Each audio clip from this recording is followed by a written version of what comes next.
वंदे मातरम। आप सभी का नेटवर्क 10 में स्वागत है। मैं हूं संजय गिरी गोस्वामी और आज हम आपको लेकर चलते हैं बाराबंकी की ओर। जी हां, लगातार हम कोशिश कर रहे हैं कि कोरोना को लेकर जो तैयारियां चल रही हैं, जो धरातल पर वास्तविकता है, वो आपको दिखाएं।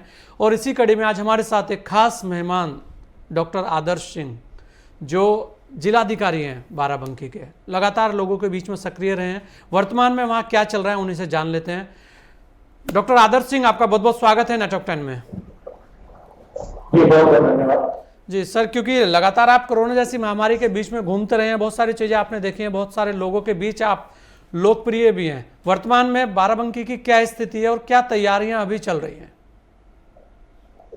जी मैं बताना चाहूंगा कि वर्तमान में हमारे बाराबंकी में जो कोविड की दूसरी लहर थी उसका प्रकोप एक तरह से काफी कम हो चुका है और कल कई पहली बार ऐसा हुआ कि एक भी पॉजिटिव केस हमारे जनपद में नहीं आया और इस समय वर्तमान में हमारे मात्र 23 एक्टिव केसेस रह गए और मैं ये आशा करता हूँ कि आने वाले दिनों में ये 23 लोग भी पूरी तरीके से स्वस्थ होकर नेगेटिव हो जाएंगे।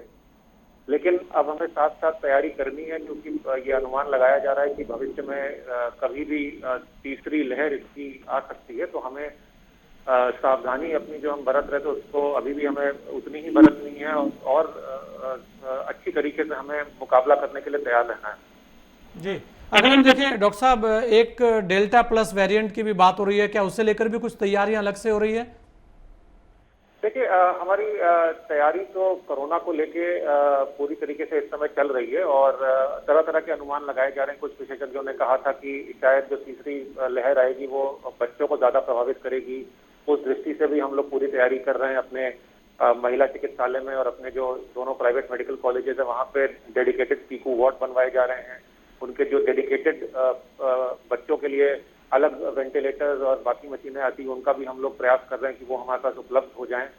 और अगर कोई भी नया वेरिएंट आता है तो जो मूलतः जो सिम्टम्स होते हैं कोरोना के वो ऑलमोस्ट वही रहते हैं, उनमें कोई बहुत ज्यादा असर नहीं होता। तीव्रता में असर होता है और संक्रमण की रफ्तार में असर होता है, लेकिन ट्रीटमेंट की दृष्टि से बहुत ज्यादा अंतर नहीं होता है। ये बात अलग है कि जैसे इस बार हम लोग ने देखा कि कुछ मरीजों में जिनमें लंबे समय तक स्टेरॉइड इत्यादि चले उनमें एक म्यूकरमाइकोसिस का एक नया हम लोग ने देखा कि केसेस बढ़ रहे हैं।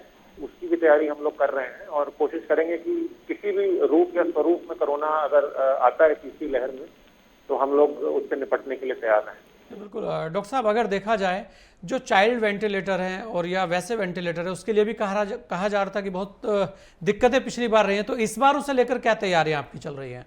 क्या प्राइवेट हॉस्पिटल के जो चाइल्ड स्पेशलिस्ट है उन्हें लेकर कोई टीम बनाई जा रही है, या कोई इस तरीके के हम कहेंगे कि एक ऐसा कोई खाका खींचा जा रहा हो कि कोई उसमें नई योजनाएं ऐसी हों कि जहां पर इस तरीके की अगर कोई केसेस अब की बार आते हैं तो उस तरीके की मारा मारी नहीं मचेगी जैसी कि पिछली जो दूसरी लहर थी, जो कुछ दिन वो लोगों को डरा कर गई? जी देखिए, दूसरी लहर में और पहली लहर में भी ये बहुत राहत का विषय था कि बच्चों में बहुत ज्यादा इसका असर नहीं हुआ था।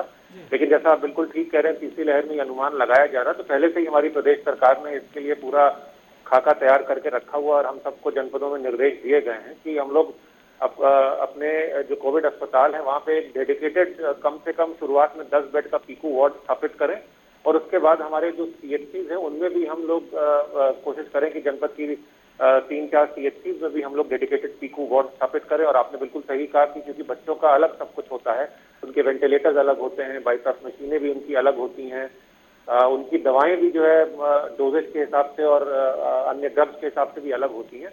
तो वो सब तैयारी हम लोग पूरी तरीके से कर रहे हैं सरकारी अस्पतालों में भी और हमारे जो 2 कोविड के निजी मेडिकल कॉलेजेस हैं उनमें भी हम लोग पूरी तैयारी कर रहे हैं। और मैं ये आशा करता हूं कि समय रहते हुए सारी तैयारियां समाप्त भी हो जाएंगी और हम लोग तैयार रहेंगे अगर ऐसा कुछ होता है तीसरी लहर में। जी बिल्कुल। डॉक्टर आदर्श, अगर हम बात करें कर्मचारियों की, क्या कोई विशेष ट्रेनिंग कैंप इस बार चलाया जा रहा है कि जिससे कि बहुत सारी चीज़ें, हम कहते हैं कि बहुत सारे कर्मचारी, उन्हें तो कुछ पता ही नहीं रहता कि किस तरीके का वेरिएंट आया है और सबसे बड़ी चुनौतियां उन्हीं के सामने होती है? बिल्कुल आपकी सही बात है।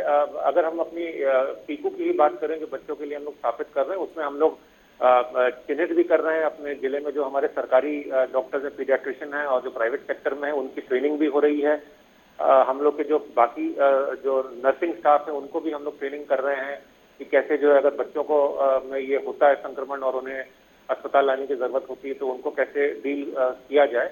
और शेष हमारी जो निगरानी समितियां हैं जो पहले से ही क्रियाशील है, उनको भी हम लोग संवेदनशील बना रहे हैं कि तीसरी लहर के लिए बड़ों में भी और बच्चों में दोनों में आप इसको पहचानना सीखें। एक चीज जो हमने सीखी थी दूसरी लहर में, प्रथम लहर में संक्रमण होने से उसकी तीव्रता होने तक के बीच में जो अवधि थी वो वो 6 से 7 दिन होती थी, लेकिन कहीं ना कहीं दूसरी लहर में ये अवधि घट के मात्र कई कई केसेस में सिर्फ 48 घंटे या 24 घंटे रह गई थी।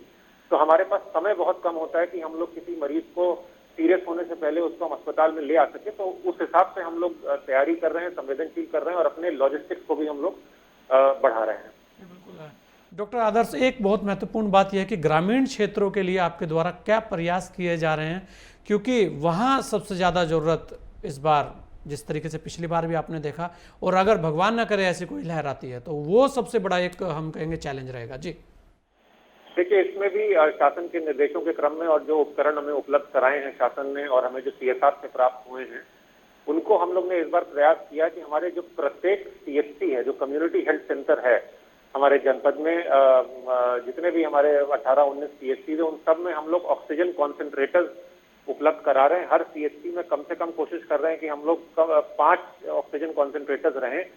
उसके साथ ही जो हमारे कुछ चिन्हित CHCs हैं उनमें हम लोग दो CHCs में ऑक्सीजन जनरेशन प्लांट भी लगवा रहे हैं, उनमें पीकू भी स्थापित कर रहे हैं।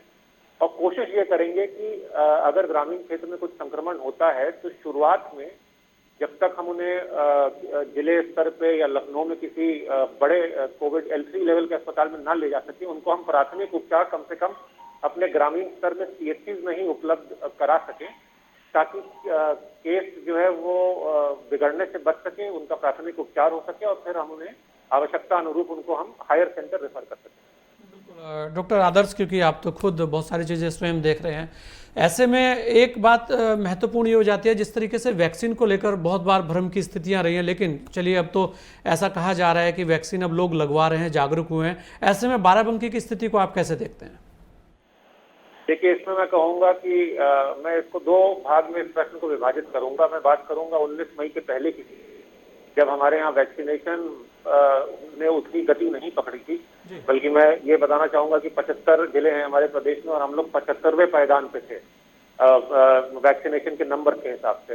तब हमने सोचा कि हमें इसमें कुछ नया करना पड़ेगा, कुछ ऐसा करना पड़ेगा, लोगों का जागरूक करना पड़ेगा, उनके बीच में जाना पड़ेगा।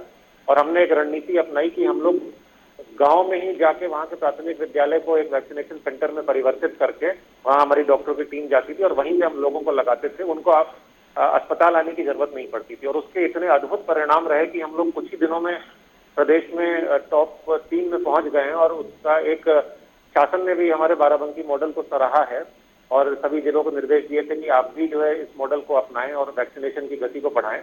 और अब तो खैर पूरे प्रदेश में ही हमारा क्लस्टर अप्रोच वो पायलट फेज में लागू हो गई है। क्लस्टर अप्रोच में हम गांव में जाते हैं और वहीं पे हम वैक्सीनेशन करते हैं और 1 जुलाई से पूरे प्रदेश में हर एक ब्लॉक में हर एक जगह पे ये क्लस्टर अप्रोच अपनाई जाएगी और इसमें बहुत अद्भुत परिणाम हमको अभी देखने को मिल रहे हैं और इसमें गति आने वाली है। लोग अब काफी जागरूक हो गए हैं, जो थोड़ा बहुत डर इत्यादि था वो सब अब पूरी तरीके से मेरे लगता है समाप्त हो चुका है।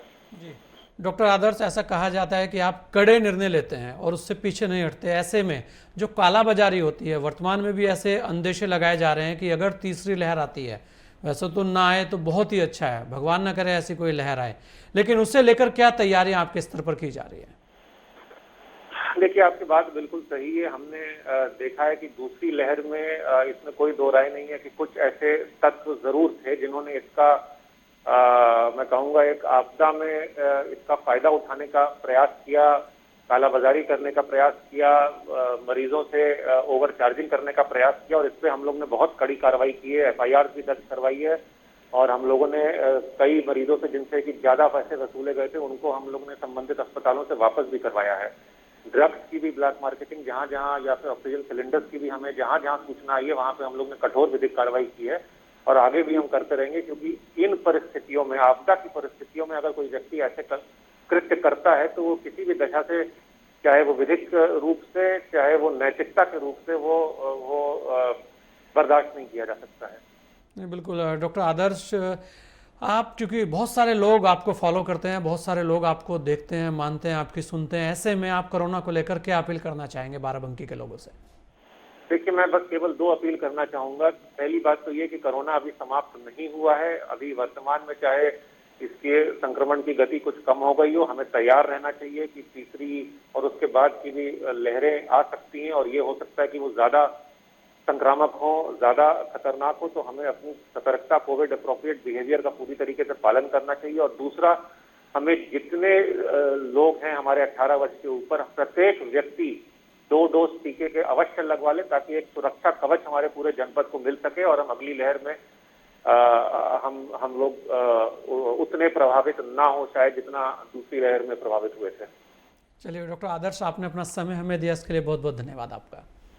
बहुत बहुत धन्यवाद, थैंक यू। ये थे हमारे साथ बाराबंकी के डीएम डॉक्टर आदर्श सिंह। उन्होंने भी कहा कि अभी आप लापरवाही मत कीजिएगा, भले ही संक्रमण कम हो रहा हो, कोरोना कहीं गया नहीं है। ऐसे में आप जो भी कोविड गाइडलाइन है उसका पालन कीजिए, तभी हम इस लड़ाई को जीत पाएंगे।